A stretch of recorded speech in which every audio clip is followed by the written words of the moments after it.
Hey guys, welcome to a new video. आज की video में हम बात करने वाले हैं कि ग्राफिक कार्ड, प्रोसेसर और ये सारी चीज़ें, इनका प्राइस कम कब होगा या होगा या नहीं। Stay tuned.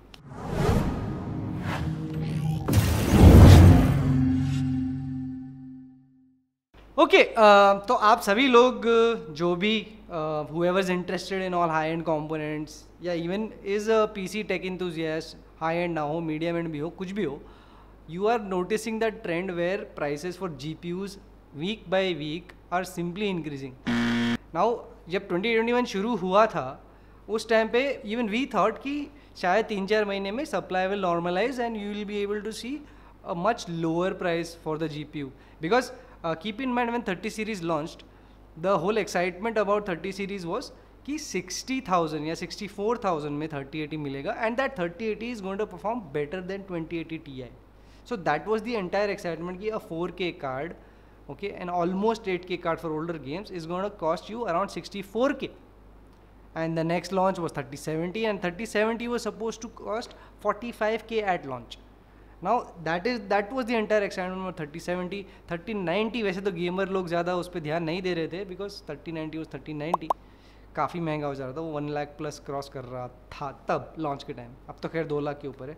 So that initial excitement लग गई ना, मतलब स्टॉक नहीं आने की वजह से प्राइस बढ़ गया एंड ऑल थ्रू आउट जनवरी, फरवरी, मार्च, अभी अप्रैल आ गया है and it's still increasing. from the price the 30 series was in January, it's at a much higher price, approximately 35 to 40% higher price right now. तो अब पूछने वाली बात ये है कि ये क्यों हो रहा है। There are 2-3 main reasons. Overall reasoning क्या है? One main reason is now the pandemic happened and a lot of material component shortages happened, जिसकी वजह से final delivery of the GPU वो extended timeline में हो गया. So that reduction in production and that increased demand automatically उसको price ऊपर चला गया। ये एक बहुत बड़ा रीज़न था। दूसरा रीज़न इसका क्या था? दूसरा reason actually without naming anybody is a lot of distributors. No doubt back end पे DDR6 का प्राइस बढ़ गया, DDR5 के कार्ड्स के प्राइस बढ़ गए, मेनी सब कंपोनेंट्स के प्राइस बढ़ गए, ABF का प्राइस बढ़ गया। लेकिन एक बहुत बड़ा रीज़न ये भी है कि कई सारे डिस्ट्रीब्यूटर रियलाइज्ड कि हाँ भाई, ये तो बहुत इन डिमांड चीज़ है, जो भी लोग ले रहे हैं, बिल करवा रहे हैं रिटेलर, वो बहुत महंगे में बेच रहे हैं, चलो हमारी तरफ से ही महंगा कर ले।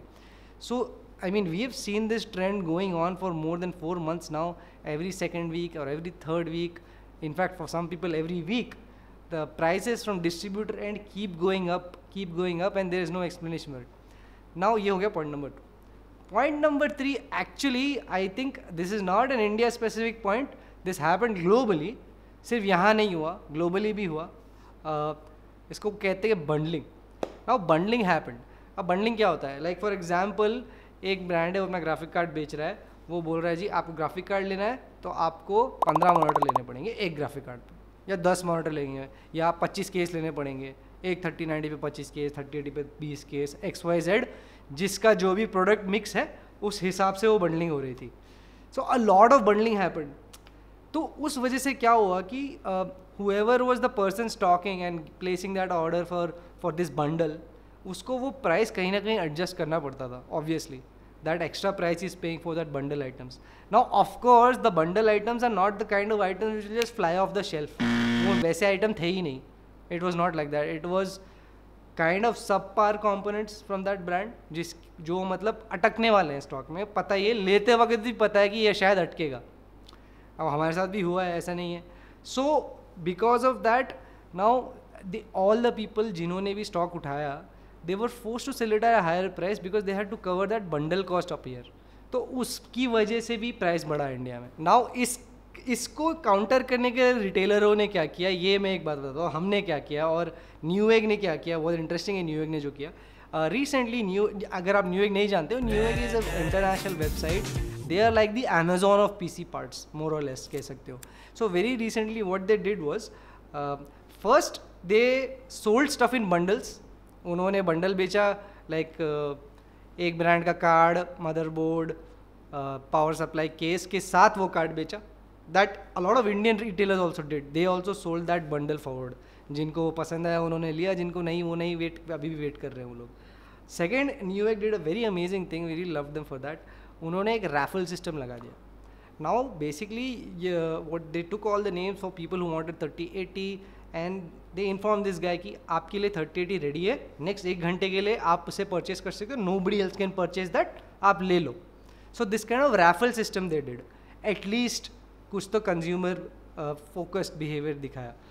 हमने क्या किया, अब हमने ये किया कि वी डिडंट सेल और scalp the card at super high prices. What we did was we are trying to ship it only with systems as far as possible. क्योंकि सिंगल कार्ड बेचने का स्कोप ही नहीं है. Because if we start selling single cards right now, we will not have cards to ship with our entire systems. And touch wood हमें stock मिला, हमें हर ब्रांड से अच्छा सपोर्ट मिला. There is no complaints about that at all. उसके बारे में तो कंप्लेन नहीं करेंगे. We got enough stock, stock का दिक्कत नहीं हुआ हमको.